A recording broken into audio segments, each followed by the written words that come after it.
Purport by Srila Prabhupada.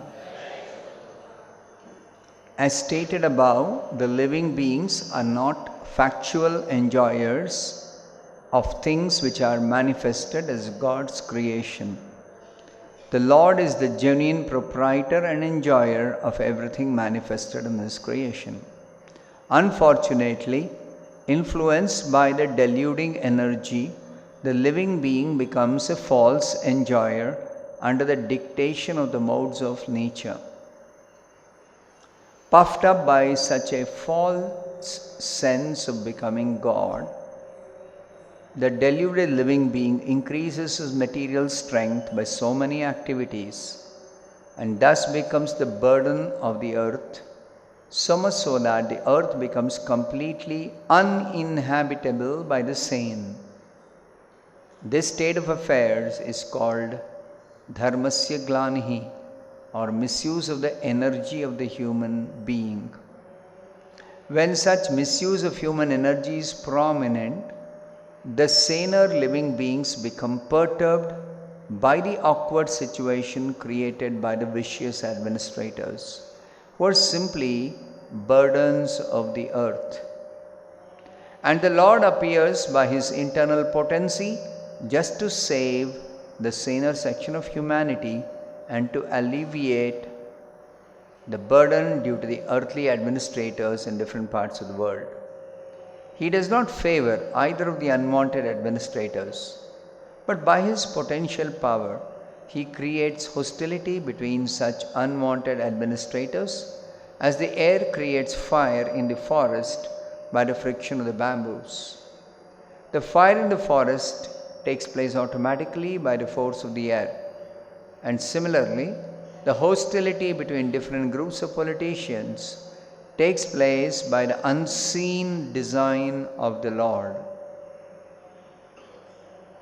The unwanted administrators, puffed up by false power and military strength, thus become engaged in fighting amongst themselves over ideological conflicts and so exhaust themselves of all powers. The history of the world reflects this factual will of the Lord, and it will continue to be enacted until the living beings are attached to the service of the Lord. In the Bhagavad Gita, this fact is very vividly described. Bhagavad Gita 7.14. It is said, "The deluding energy is my potency, and thus it is not possible for the dependent living beings to supersede the strength of the material modes.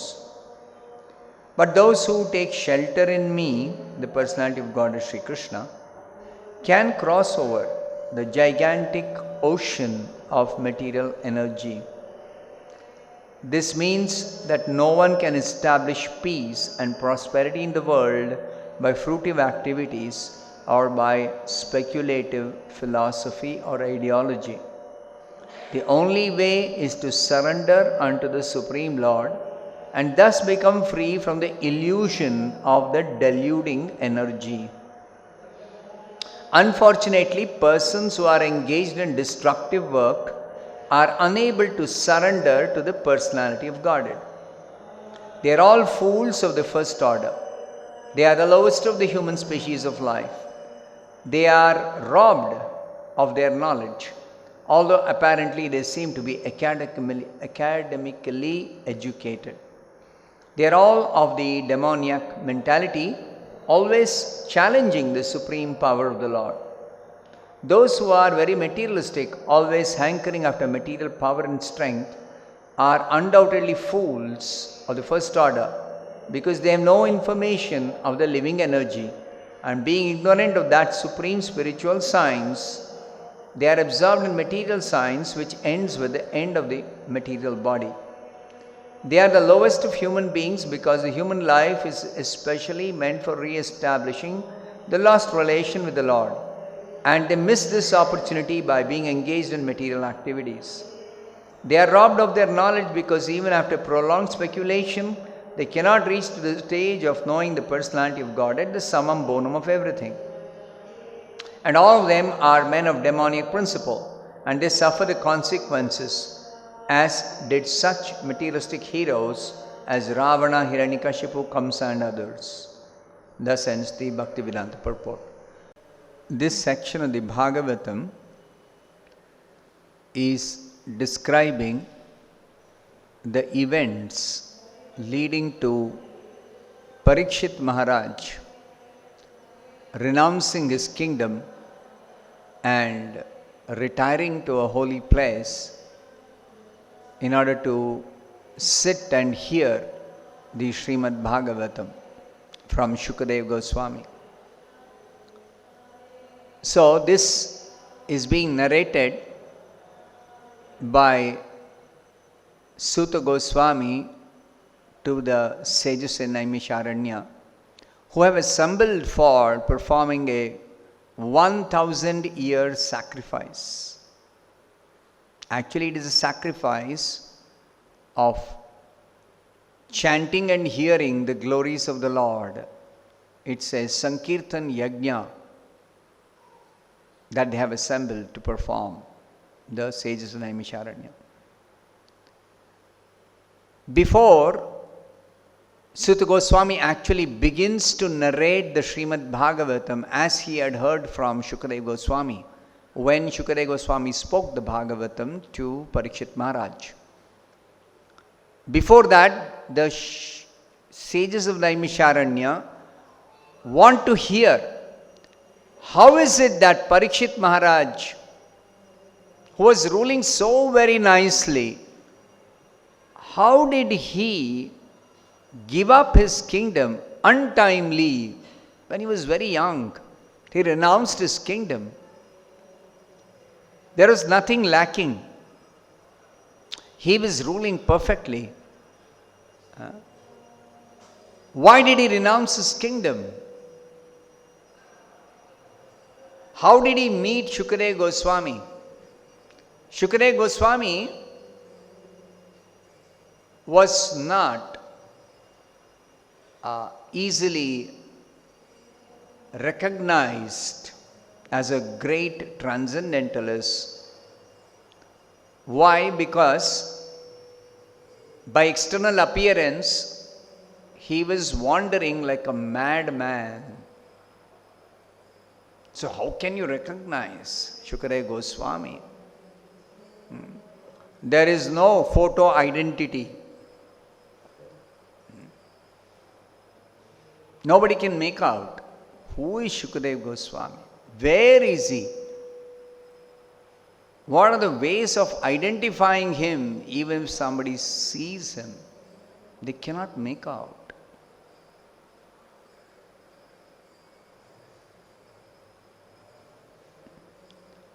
So these questions which were raised by the sages of Naimisharanya to Suta Goswami, Suta Goswami answers these questions first. And that is the subject matter of the first canto of the Bhagavatam. So the actual Bhagavatam as spoken by Shukadeva Goswami begins from the second canto. The events leading to Parikshit Maharaj quitting his kingdom are described in these chapters. First of all, Parikshit's birth is extraordinary because while he was in the womb of his mother, there was an attempt to kill this only surviving descendant of the Pandavas. All the others were killed in the battle of Kurukshetra. So the last surviving descendant of the Pandavas, the grandson of Arjuna, the son of Abhimanyu, Parikshit. When Parikshit was in the womb of his mother, Ashwatthama attempted to kill this last surviving descendant by employing a Brahmastra. Now, Brahmastra is a very special weapon. It will go searching for the target, wherever the target might be in the entire world.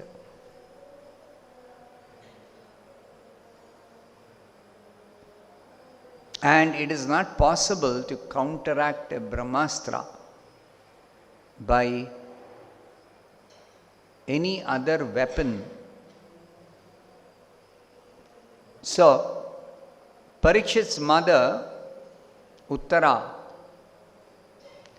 she took shelter of Krishna and prayed to Krishna when she saw the Brahmastra approaching her. She prayed to Krishna that kindly protect the child in my womb.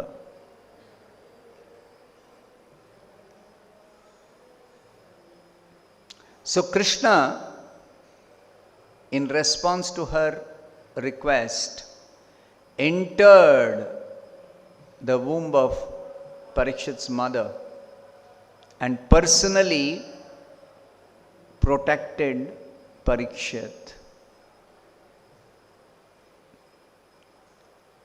So Parikshit is that fortunate devotee who had darshan of Krishna even in his mother's womb.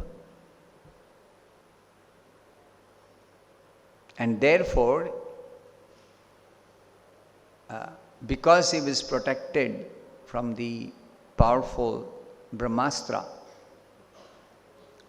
he is called Vishnurata, one who is protected by Vishnu.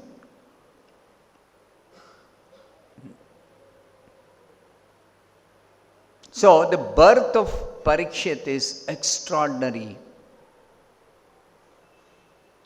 The activities of Parikshit are also extraordinary.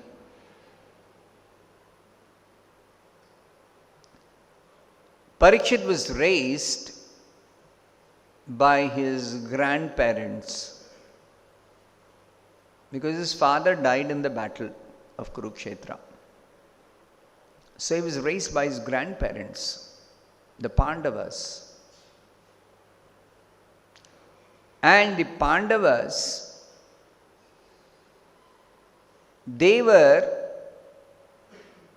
ruling the entire world from Hastinapura, though they were not really desirous of enjoying the royal opulence of being the emperors of the world, entire world.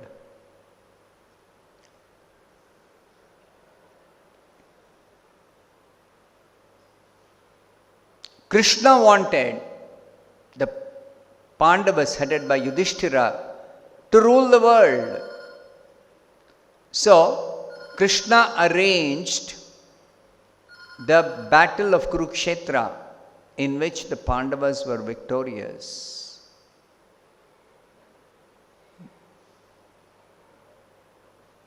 Now, Krishna arranged the battle also because earth was overburdened by demoniac persons who were posing as kings but who were simply a burden for the earth. So Krishna came to actually reduce the burden of this earth. So right from Krishna's childhood, when he was an infant on his mother's lap, he began this killing the demon business. He was just few days old when Putana came to kill him. So, right from Putana and through his childhood in Vrindavan, he was attacked or attempted to be killed by so many demons, Kamsa and his associates, so many of them. And later on, when Krishna went to Mathura,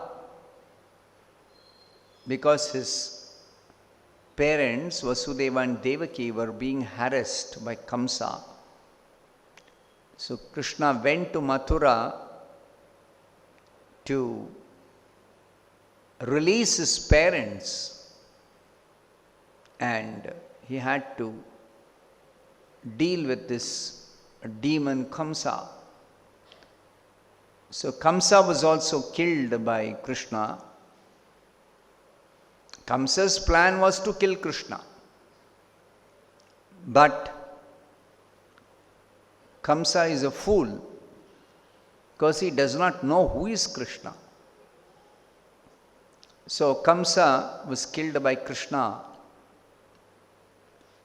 Now we should carefully understand Krishna's killing is same as Krishna's giving protection. Krishna is absolute. There is no difference between his killing and his protecting. Why? Because in either case, Krishna awards liberation. Whether somebody is protected by Krishna or somebody is killed by Krishna, both of them are liberated. Both of them are liberated. So actually, Krishna's killing is described more appropriately as Krishna delivering the demons or the asuras or the Rakshasas. So Krishna delivered all these demoniac forces and reduced the burden of the earth. So here the description is being given after Krishna finished his business of installing Yudhishthira as the emperor of the world. He returned to Dwaraka. He was away from Dwaraka. So the Dwaraka Nivasis who are accustomed to seeing Krishna every day, they are all devotees of Krishna. They are attached to Krishna from the core of their heart. They cannot be separated from Krishna even for one moment. Just like we cannot live without air for even one moment. Similarly, the devotees of Krishna who are attached to him from the core of their heart, they cannot live without Krishna even for one moment. So when Krishna was away for a long time, they were wrapped in meditation on Krishna. When is Krishna going to come back? Constantly thinking of Krishna in separation. In separation from Krishna, they are only thinking, when is Krishna going to come back? When are we again going to have darshan of Krishna?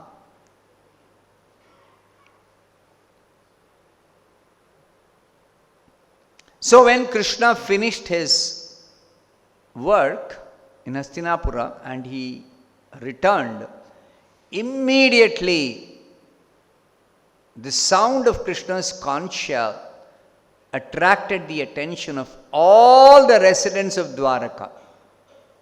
his devotees, Dwaraka Nivasis, they rushed to receive Krishna. And Krishna reciprocated with each of them receiving their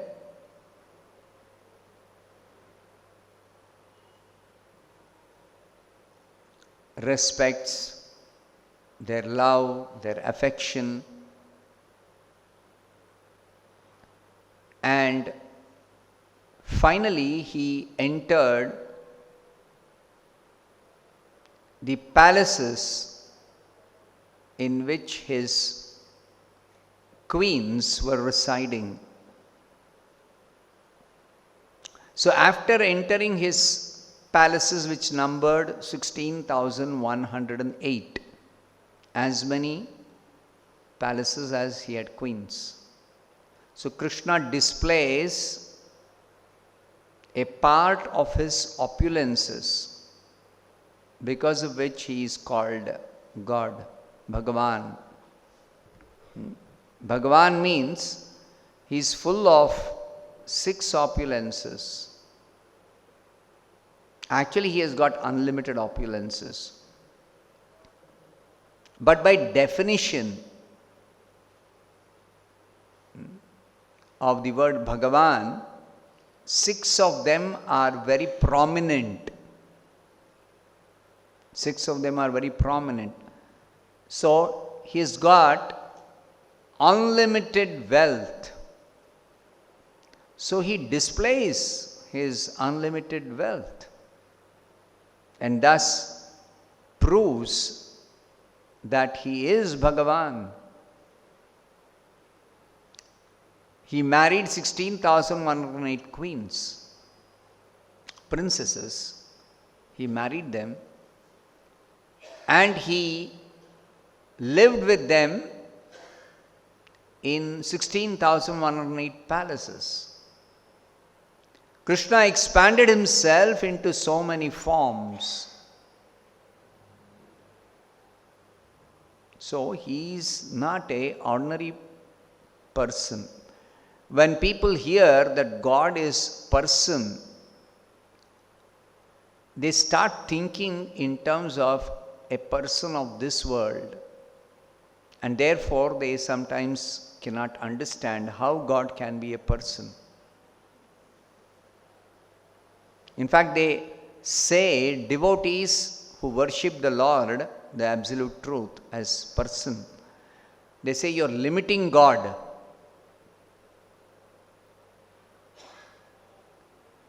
But we are not limiting God as devotees of Krishna. We are not limiting him. He is always unlimited person. He is full with his energies. Even though he may appear like a limited person, he appears like that when he incarnates. Even in his Archa Vigraha, the deity in the temple, he appears like a statue. But he is not a statue. He is not a statue. So if we have to understand how that deity is Krishna, we have to hear about Krishna. We have to understand Krishna's personality from scriptures like the Bhagavatam especially. So you hear the Bhagavatam and then you get some better understanding of what is the nature of Krishna's personality. Extraordinary personality. Nobody can compare to Krishna. Not even the most powerful devatas, the most powerful yogis, the most powerful rishis, they cannot compare to Krishna.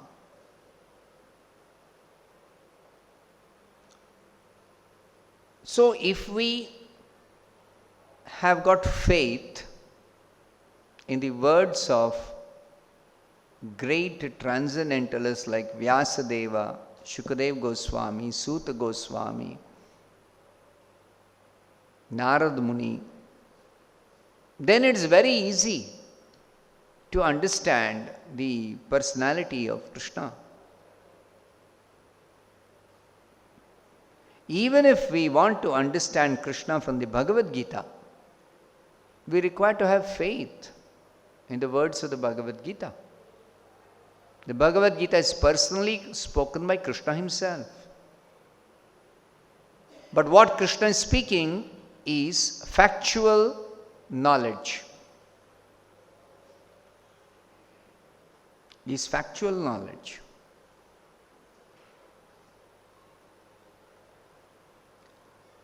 So here the description is given by Suta Goswami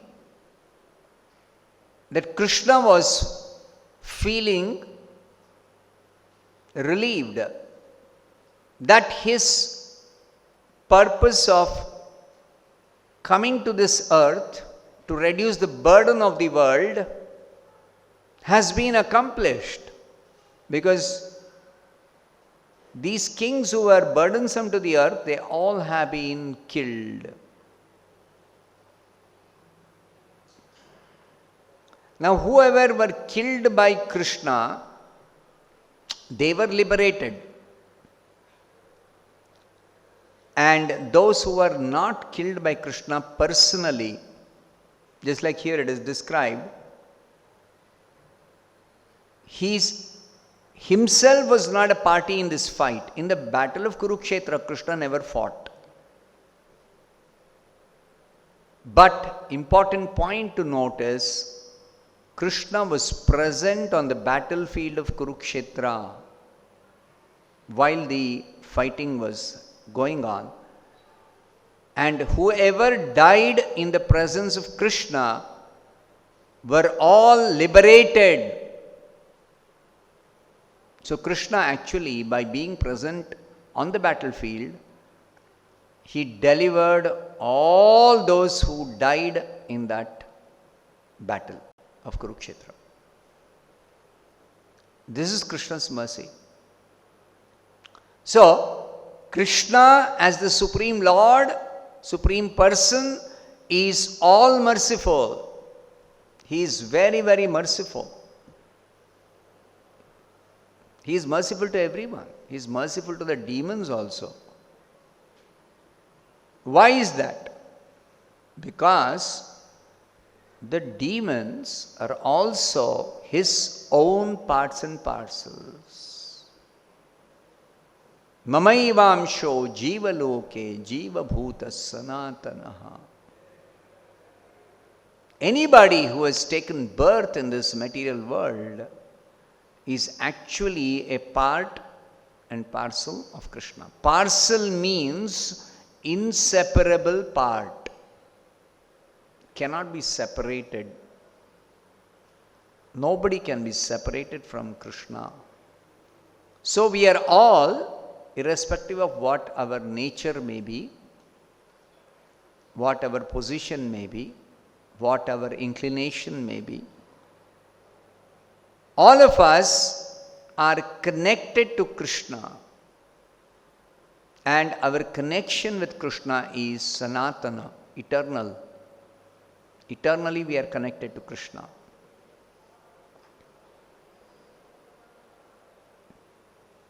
So Krishna wants us to actually go to his kingdom. Throughout the Bhagavad Gita, Krishna is telling, come to me, come to my abode. This is Krishna's message of the Gita. This message is missed out by people who don't study or hear Bhagavad Gita from the right source. Most people, they think Bhagavad Gita is telling, do your duty. Krishna is not actually giving that message, do your duty. Krishna is giving the message, you belong to me. Then an entire chapter, Transcendental Knowledge, 4th chapter.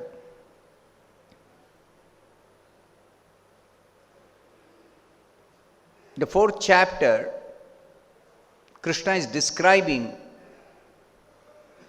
the greatest secret of all knowledge. Yajñātvā na punarmoham evam yasyasi pandava. I want to tell you something, knowing which you will never again come under illusion. Yajñātvā na punarmoham evam yasyasi pandava. What is that knowledge? That knowledge is sarva bhutani, all created beings, asheshani, without any exception, sarva bhutani asheshani, drakshasi atmani atomayi. All living beings, all created beings, without any exception, are mine. Krishna says they are mine. Mayi, they are mine. They are in me, they belong to me, they are my part and parcel. So, this understanding, all of us belong to Krishna. We are Krishnas. We are in Krishna. But our present condition, even though we cannot be separated from Krishna, we are deluded by the illusory energy in this material world. The Bhagavad Gita and all the scriptures explain Krishna comes to this world by his internal potency, by his spiritual potency, called Atma Maya, Yoga Maya.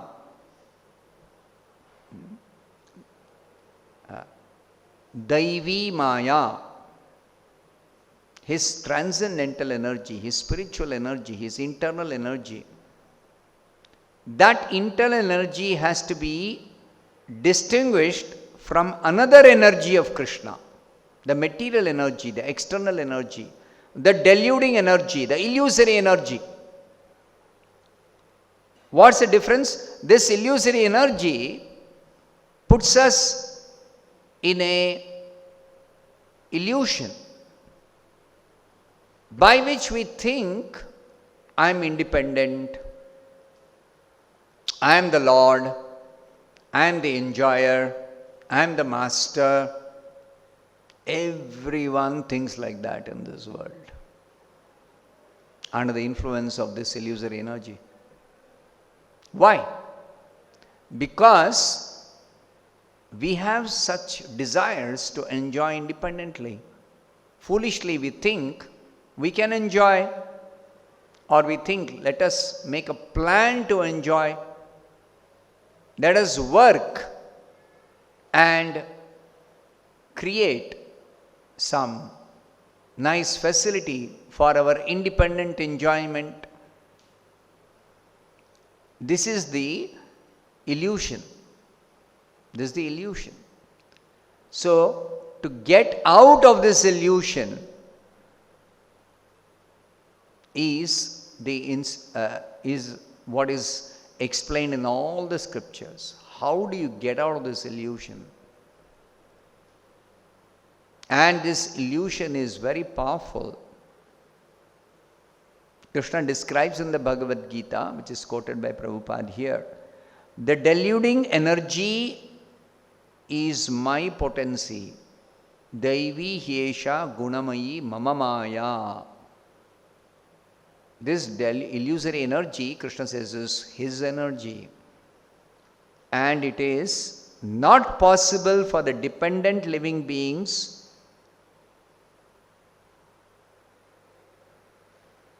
to supersede the strength of the material nature. We cannot overcome this illusion by our own efforts, individually or collectively. We cannot. Daivi Hesha Gunamayi Mamamaya Duratyaya. The word Duratyaya means we cannot overcome this illusion by our own efforts, individually or collectively. But those who take shelter of Krishna, Mam eva ye prapadyante, those who surrender to Krishna, those who take shelter of Krishna, those who take help of Krishna, Mayami tam tarantite, they are able to cross over the influence of this illusion. They are able to get out of this illusion, become free from this illusion.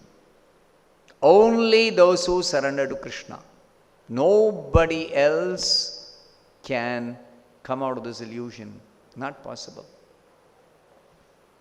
So, in the Bhagavad Gita, Krishna explains that everyone in this world who's born into this illusion is actually trying hard to get out of this illusion, but they are unable to. The only way they can get out is by surrender to Krishna. But there are some people who never surrender to Krishna. They are also described by Krishna. Namam dushkrutino mudha prapadyante naradhama mayaya pahruta jnana asuram bhavam ashrita. He says 4 categories of persons never surrender to me, Krishna says in the Bhagavad Gita. Immediately after describing this fact that we can cross over this illusion only by surrendering to Him, otherwise it's impossible. So it's so easy, simply by surrender to Krishna, if one can cross over this illusion. Why do people remain in this world? Why do people engage in a struggle for existence? More so in the modern age, we see the struggle for existence. Big billionaires, they are in anxiety about their investments. Because if they are big billionaires, their investment is also in billions. And always anxious whether they will actually be able to increase their wealth, their investment will be safe, or they will lose all their money. This is their position. So, this struggle for existence, everyone is engaged in a struggle for existence. Even the devatas, they are in such a powerful position. They are very pious. They have nice bodily beauty. They are engaged in pious activities. They are all devotees of Vishnu, Vishnu Bhaktas Smruto Daiva. But even they are engaged in a struggle for existence. Because what is the nature of this world? Even if somebody is pious, somebody is rich, influential, has got good security, good health, any time this good position can be lost. Just like Indra, he is constantly under threat from the Asuras and the Rakshasas.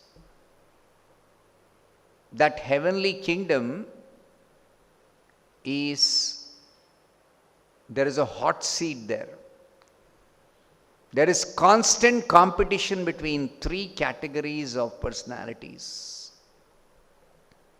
The devatas who are in the mode of goodness, sattvic persons, they are in the race for occupying that kingdom of heaven, Swarga. Then there are asuras, they are in the mode of passion. And there are rakshasas in the mode of ignorance, tamoguna. So sattvic, rajasic and tamasic persons, all of them have got their own ways of becoming powerful, gathering strength.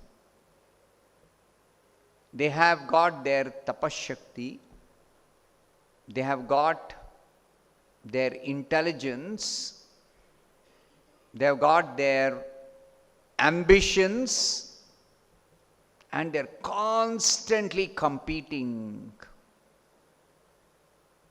And what happens actually? What actually is happening? That these three gunas, sattva-guna, rajoguna, tamoguna, are constantly competing. One guna tries to dominate over the other two gunas.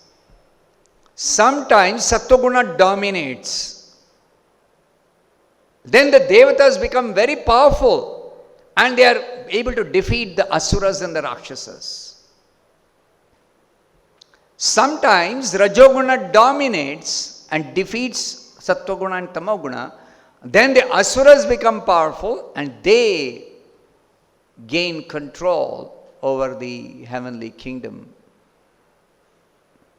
Sometimes the rakshasas become very powerful when tamoguna dominates, because they're just working under the gunas.